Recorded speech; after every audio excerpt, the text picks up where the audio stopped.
Hey everybody, so this is my first video in my 3-part mini cooking series where I'll be cooking youshoku, which is Western inspired Japanese food. And today I'm going to attempt to make fluffy Japanese souffle pancakes, or Souffle pancake.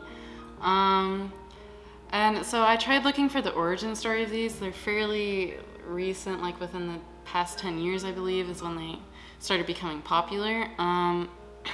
So yeah, I couldn't really find the exact origin story. According to a New York Times article, Sakura Yagi, who's the chief operating officer of the TIC restaurant group, thinks that they may have been inspired by Crayon Shin-chan, a Japanese cartoon, and Shin-chan is a small child who's slightly plump, and according to Miss Yagi, is jiggly like a souffle pancake.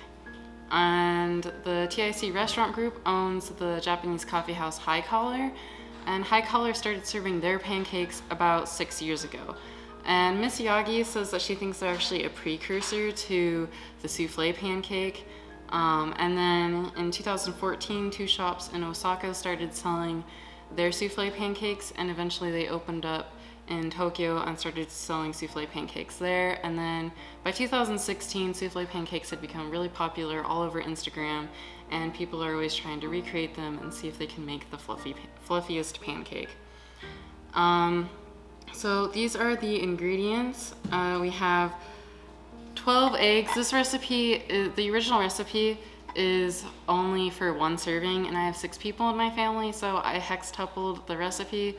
I'll have the original recipe in the description down below. Also have the New York Times article down below talking about the origin story.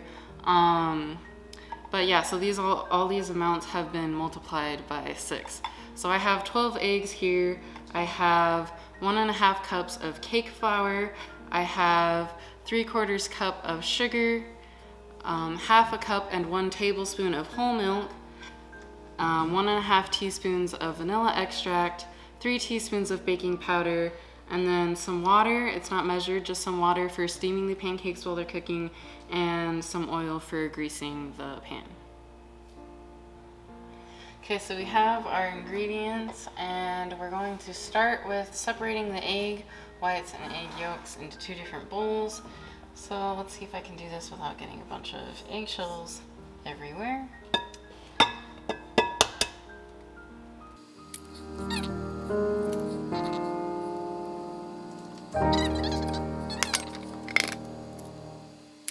So the key to these fluffy souffle pancakes is whipping the egg whites until they become extremely fluffy and form stiff peaks.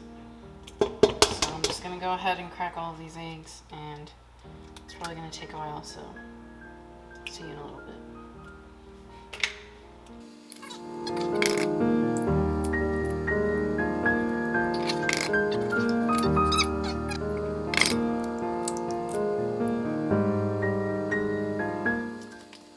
Alright, so I've gotten all of the 12 eggs cracked, and the yolks and whites are separated. I did get a tiny bit of yolk into the whites. I'm hoping that it's not going to ruin this, but my hands are washed of all of the egg, and we're going to go ahead and bring this bowl to the stand mixer to start whipping up the eggs into egg whites into stiff peaks. You could do this with a hand mixer. You could also do this by hand with a whisk. I don't recommend doing that because it will take hours and your arm will hurt really bad afterwards. I know from experience.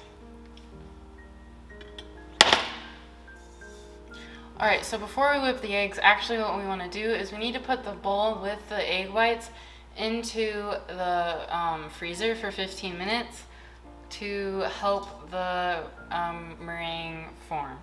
I'm not exactly sure why you do that, but that's what the recipe says, so that's what we're going to do. Alright, so while the egg whites are in the freezer, we're going to add the milk to the egg yolks, and we're going to add the vanilla, and we're going to whisk that together until it's thick and frothy. You can go ahead and just whisk this by hand. It's not going to take as long as it would if you're mixing egg whites into a meringue. go ahead and break up the egg yolks so that they combine easier.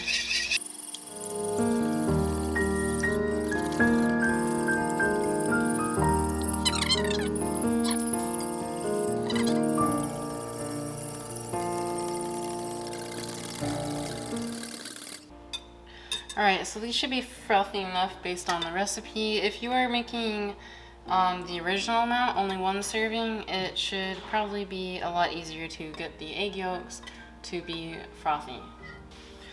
Alright, so now we're going to sift in the cake flour.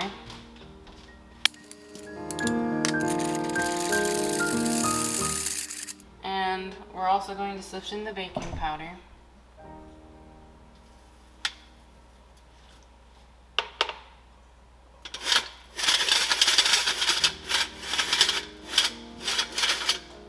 And perhaps don't pour your baking powder from so high since it's so fine and it will poof into a cloud. Yeah, and now we're going to go ahead and whisk this together. And you want to be careful. With any batter, you never want to overmix it. So you just want to mix it until it's combined.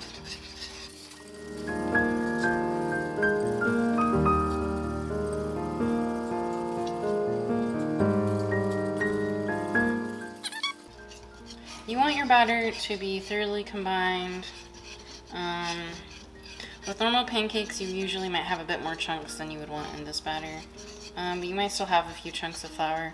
That's okay. This looks like it's getting close. Let me get some of the flour from the sides.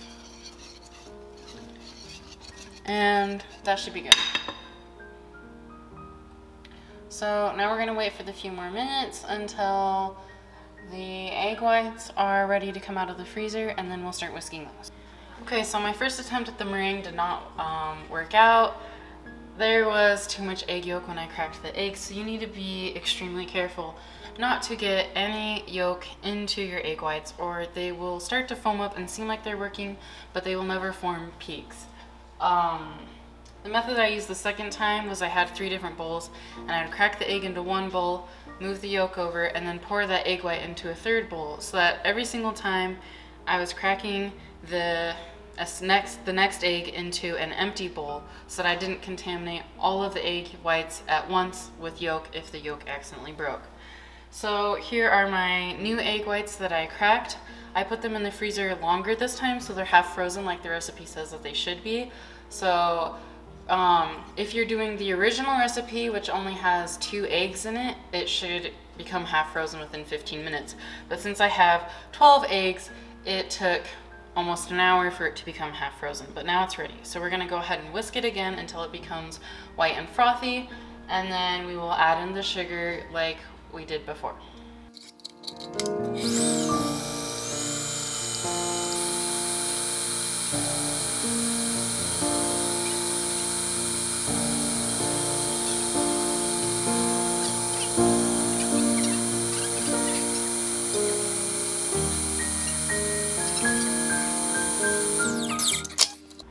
Take this off because I think this is good enough. Yeah, as you can see, when you lift up the spatula or you pull out the whisk, it's forming a peak and it's staying stiff. It's not just falling over immediately. Alright, so I've got my yolk mixture here. Now normally when I fold things in, I use a silicone spatula. But in the recipe, it says not to use a silicone spatula and to use a whisk instead. I'm not really sure. She says that there's tips that you can read. I didn't read them, but you guys can go ahead and, if you decide to make this, when you read the recipe, you can read her tips as well. I'll have the link in the description to her recipe. So we're going to first take about a third of the egg whites. I think I'm probably going to actually start with a bit less than a third because I have so much mixture, and I'm not certain that this is all going to fit in this bowl, so we'll see what happens. I might have to move it over to another bowl. But in the recipe it says that for this first third of the egg whites, you don't need to worry too much about breaking the bubbles and stuff. You just need to get it incorporated. Obviously you don't want to mix it vigorously, but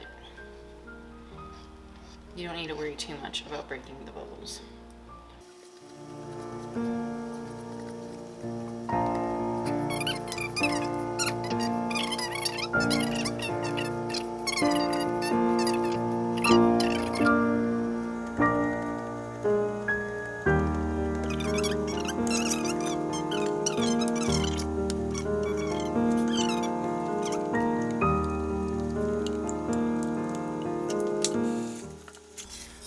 Say that is thoroughly mixed enough. So now that our batter is all made, I'm going to go ahead and start heating up my pan. I'm going to heat it to 300 degrees Fahrenheit, and you want to make sure that you let your pan heat up completely before you start making your pancakes, because if you don't wait for it to heat up completely, you will have some areas with low heat and some areas with high heat, and your pancakes will not cook evenly. And especially with pancakes like these, which are very delicate, you really want them to cook evenly. So I will see you guys in a bit after I get my pan set up and preheated. Okay, so while we wait for our pan to preheat, we're going to go ahead and make the fresh whipped cream to put on top of our pancakes. And if there's any background noise, my family's playing Super Mario in the background. So I have here 4 cups of heavy whipping cream, a cup of white granulated sugar, and about 2 teaspoons of vanilla extract. So I'm going to set up my stand mixer, and I'll see you guys when I'm done with that. Okay, so I got my stand mixer set up, and this new tripod thing that I'm using for arm that I'm using for my phone is a bit shaky, so sorry if the video is a bit shaky, but I've got my stand mixer set up. It's a bit of a close view, but we're going to go ahead and put in our 4 cups of heavy whipping cream.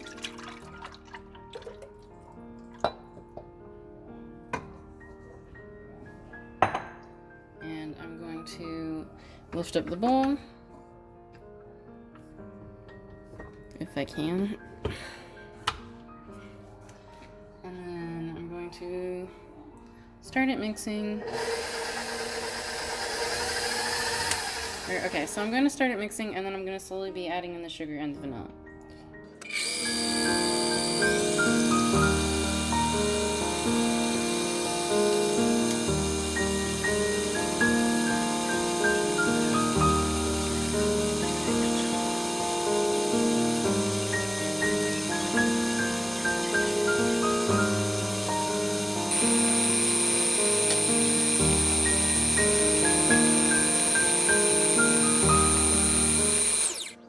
Alright, so the whipped cream is done now. So I'm gonna take this down, and now I'm gonna go get a cutting board, and we're gonna start cutting up some strawberries. You can add whatever fresh berries you want to your pancakes, or if you don't want fresh berries, you don't have to, but I like fresh berries and whipped cream. We got strawberries because that was what was available at the grocery store. So I'll see you guys in a bit.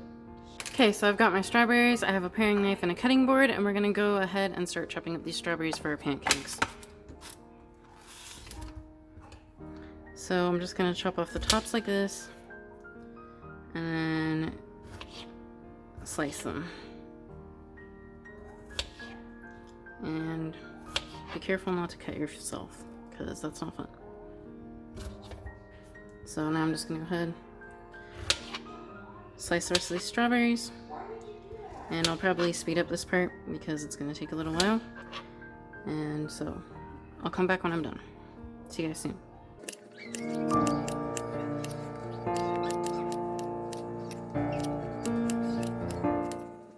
Okay, so I finish up chopping all my strawberries. I'm going to put them in a bowl and rinse them, and then I'll set them to the side because we're going to start cooking the pancakes. Okay, so my pan is all preheated. I'm going to get some oil and grease my pan before I start making the pancakes. I'm just going to use some paper towels, dip in oil for this. Be careful not to burn yourself when you're doing this. And now I'm going to start making the pancakes.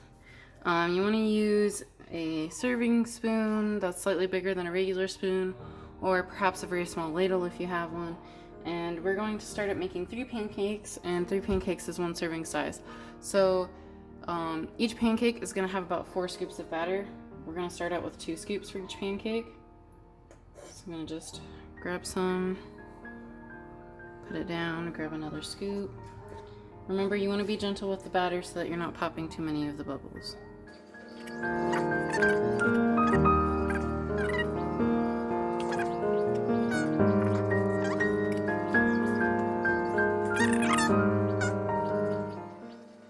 And do not try to cook these pancakes faster on a higher heat setting, because they're such thick pancakes, or at least hopefully they will be. The edges or the outsides will burn before the middle ever cooks. So you need to make sure you're cooking on a low temperature, like 300 degrees Fahrenheit. Alright, so these are probably cooked enough now. We're going to add the 3rd scoops to all of them.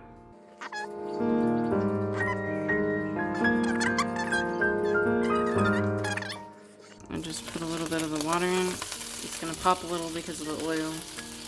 But we're going to put water in to steam it, and we're going to put on the lid. So the lid is going to stay on for 2 minutes. And we're going to take it off, and we're going to add our 4th scoop. Okay, so it's been 2 minutes, so I'm going to remove the lid. Okay, and I'm going to add the 4th scoop to all my pancakes. So remember, you want to put it in the middle and make your pancakes high, not wide. Looks like the filling is going to melt off the sides a little bit. That's not ideal, but I think my batter got a bit too warm. So we're gonna put on our last scoop. We're gonna add a little bit more water to steam, and then these are gonna go for about 4 to 5 more minutes. Alright, so it's been about 4 minutes. I'm gonna take off the lid and check the pancakes. And as you can see, they didn't exactly work the way that it's supposed to, but we're going to try and just carefully flip it over like that. We're going to add some more water to the pancake. If your pancake is sticking, do not keep trying to flip it. Let it cook a little longer. If you do try to force it to flip, you'll just crack your pancake. So once your pancakes have flipped, we're going to add a bit more water, and we're going to cook for another 4 to 5 minutes to make sure that they're fully cooked all the way through. And I'm going to put the lid back on to help the steam. So we're going to add some more water in the empty spaces, put the lid back on, and I'll see you in a few minutes. Okay, so it's been about 4 minutes. I'm going to take this off. I'm going to check the sides of the pancakes. Looks like they deflated a little, which isn't great. Okay. Alright, so it looks like they are cooked. They're not the prettiest on the other side. Okay, so I've got a plate here. I'm gonna place down the pancakes. They are not very jiggly, which is a shame. I can definitely tell that they're airy. Hopefully the rest that I make for the rest of my family, which I'm probably not going to film, but hopefully the rest that I make will come out possibly a bit better. I think part of the reason may have been because my batter wasn't very cold, and so that 4th scoop ran over the edges instead of staying tall. Because the batter was warm and then the pancakes were warm. If the batter had been a bit colder, it probably wouldn't have run over the edges immediately, like it did for me. So I have my batter in the fridge, and I'm gonna see if that helps a little bit on the rest of the pancakes. But I'm gonna add some fresh cream. Homemade whipped cream is the best whipped cream. I agree. And then I'm gonna add some strawberries.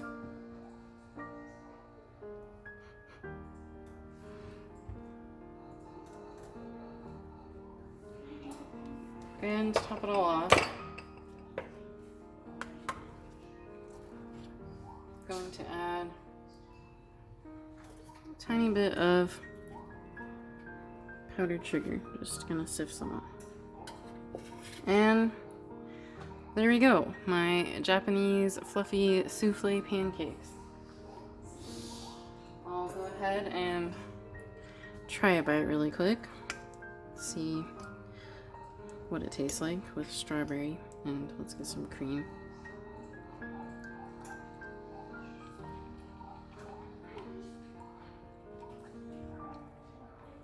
And yeah, it's really good. It tastes really good with the cream and the strawberries. It doesn't taste, I wouldn't say it tastes too different from a normal pancake, but it definitely is. It is a bit more eggy, of course. But it doesn't have that much of a different taste from perhaps like a German pancake, which has more egg in it. You can tell that it's a bit more spongy and fluffier than a regular pancake. It is not as fluffy as I'd like it to be, but it is definitely fluffier than a regular pancake. So I say these turned out to be somewhat a success. So here's my Japanese, my fluffy Japanese souffle pancakes. So if you want, you should go ahead and make them yourselves. I'll have the links to all the recipes down below and the articles I read about the history and such. And I will mention, so I got this recipe from Just One Cookbook, which is made by Nami, I believe, who moved here from Japan. And so she started Just One Cookbook. She also has some videos, I think, so I might try to link to the video of her making this if I can find it. But yeah, I will see you guys in the next part of this mini series where I will be making omurice. Alright, so these are the pancakes that I made for my sister. Actually, they're the third batch that I cooked up, and they came out the fluffiest. They are quite a bit fluffier than the first pancakes that I made, which I wasn't expecting. I don't really know what the difference was between the first two batches and this third batch, but it did come out fluffier. I also want to mention that a lot of places actually use ring molds to make their fluffy pancakes. So you won't have the same problem. If you have a ring mold, all your batter is going to stay inside the mold, and it won't have the problem that I did where my last scoop of batter was running off the edges. So you'll actually get a much fluffier pancake because your batter isn't running off the edges. Anyways, that is all, so I will see you guys in my next video.